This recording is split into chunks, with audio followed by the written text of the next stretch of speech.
A very good morning to all of you students. I hope you all are very well. So today let's begin with new chapter and a very interesting chapter of geography, that is human resource.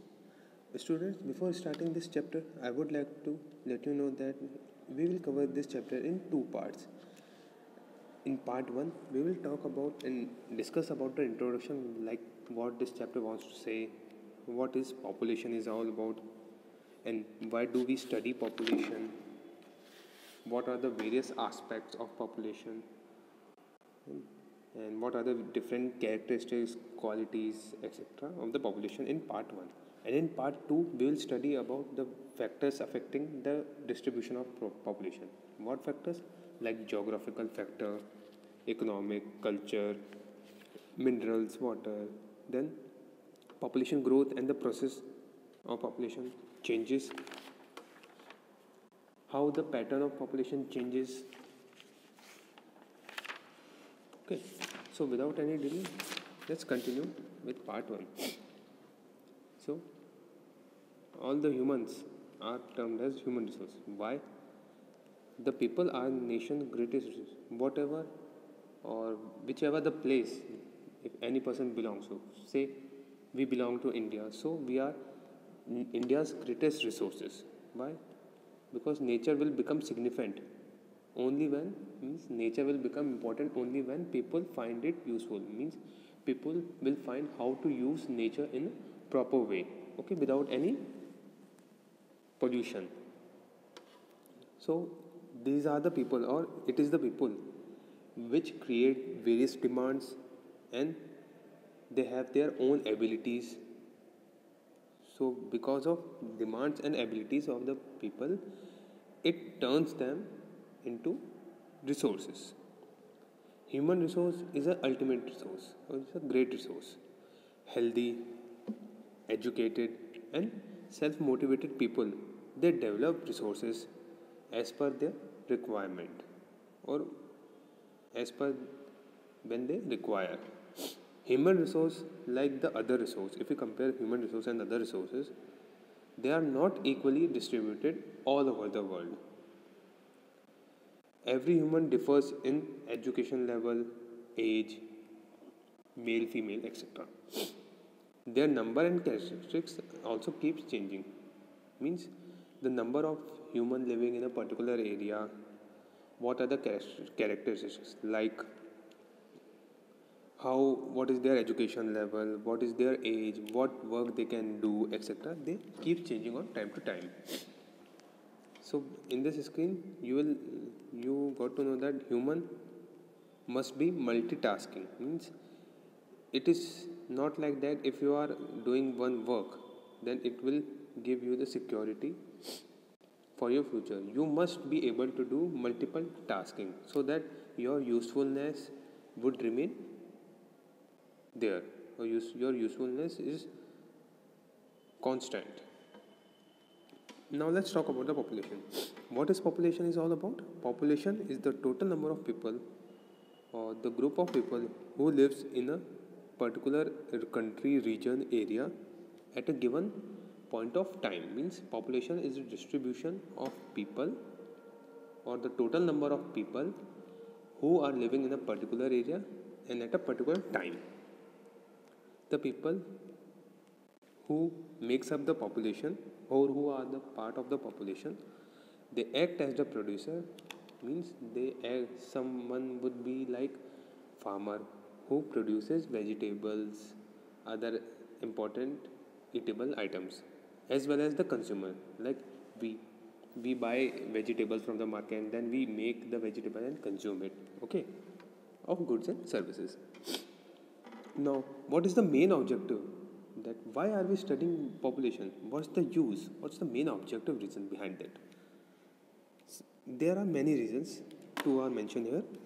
To estimate the total first, so to estimate the total number of manpower available for production, means to estimate that how many persons are there which available for production use, and the total amount of goods and services required for their daily consumption. So here on the screen you can see many number of people in a particular area. What are the three main aspects, or what are the three main points of the population? The population size and distribution. First is the very important point, the population size and distribution. How many people are there and where they are located? By the first point, we can know that there are how many people are there in a particular area and where they are exactly located. Second is population growth and process of population changes. Now, by the time, or as the time continues, is the population has seen a growth or a downfall, and in what manner it has changed. Okay. Third is the characteristics or the qualities of population. Say there are number of people living in a particular area. What are their age? How many men, women are there? What is the literacy rate, means whether they can study, write, etc. What is the occupational structure, means what kind of occupation or what kind of work that the people are doing, and what are their health conditions, are they healthy or not, etc. Now we'll talk about in detail the population size and distribution. The way it is a process in which people are spread across the earth's surface, or people are distributed in a manner on various area of the earth, and this is known as the pattern of population.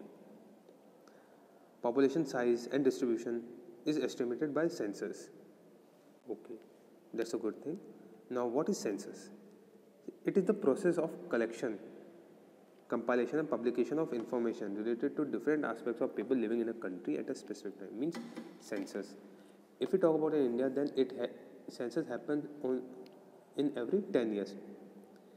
What does census include?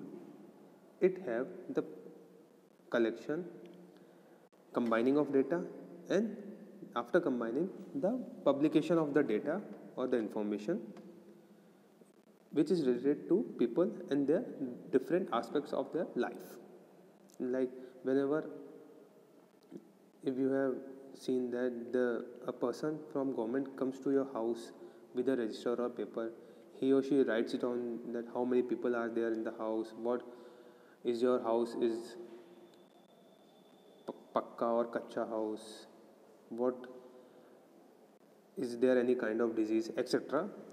So that's the part of census. More than 90%, if we talk about the total world's population, then 90% of the population lives on the 10% of the land of the earth. Means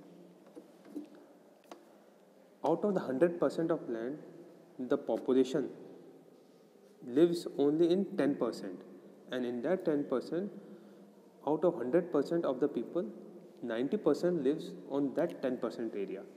Okay. The distribution of the world population is very uneven around the globe.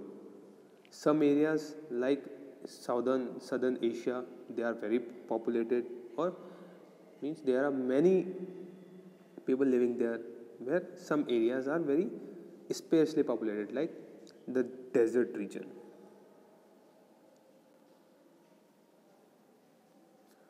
Now, like the crowded area of South and Southeast Asia, Europe, Northeast and North America, they have more population. And very few people live in high altitude region, tropical desert, high mountain and area of equatorial forest. Now, with big example, if we explain this, you have seen people more in cities or the place where they can find job, etc. Now, you have seen very less number of people in desert region or in mountain region. Okay. More than 60% of the world population stay in 10 countries, and all of these countries, they have over 100 million of people. Now let's talk about the density of the population. The density of the population What is it? It is the number of people living in a particular unit area of the Earth's surface.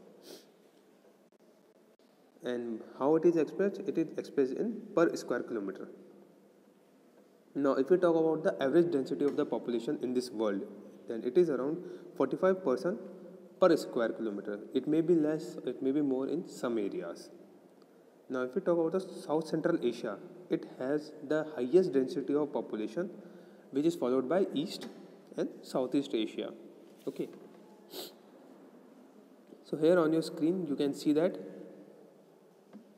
if we talk, we are particularly talking about the India.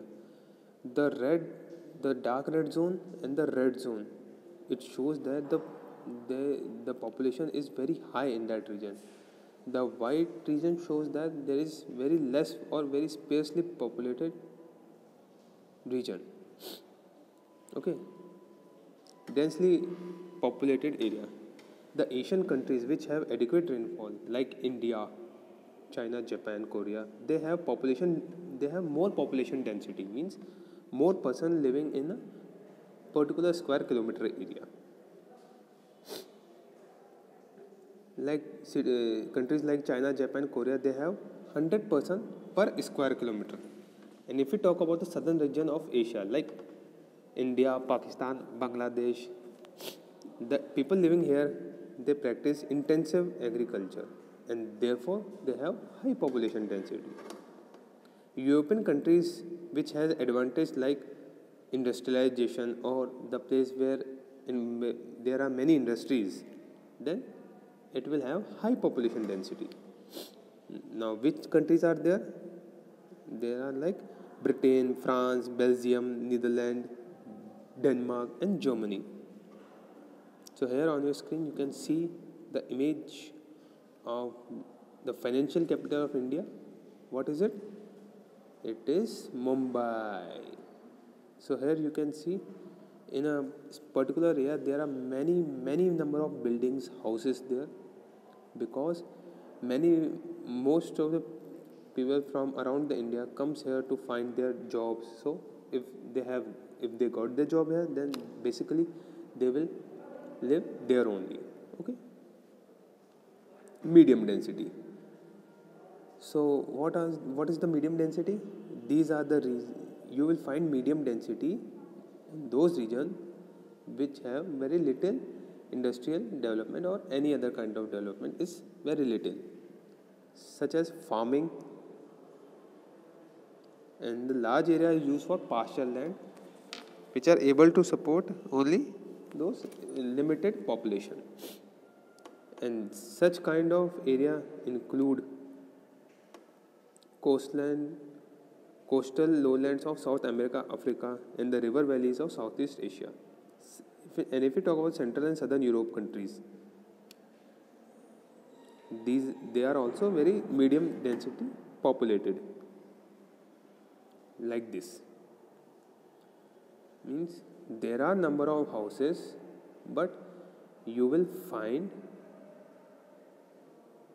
houses and people not as much as in, for example, Mumbai city or Southern Asia region. Okay, thinly populated.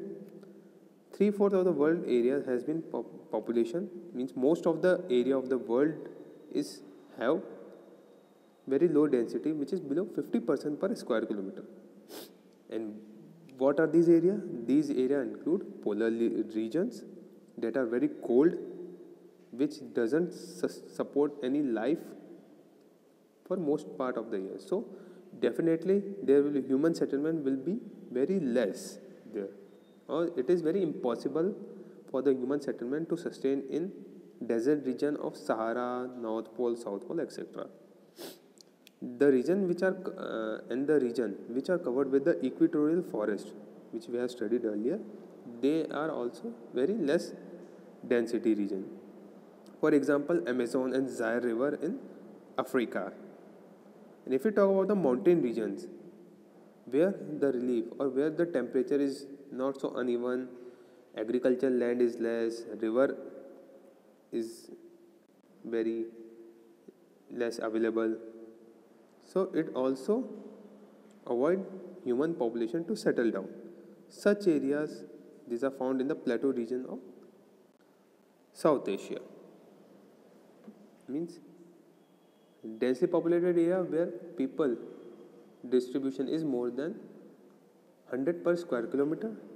Okay, medium density area, a medium density population,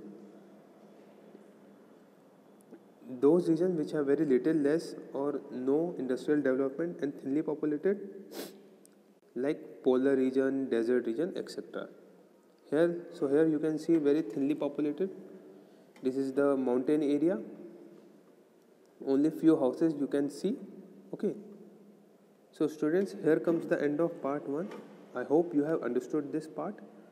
Read the chapter from your book carefully. Listen to this video with proper attention so that you can understand this part of the chapter human resource. We will continue the part 2 in the next video. Till then, thank you and take your care.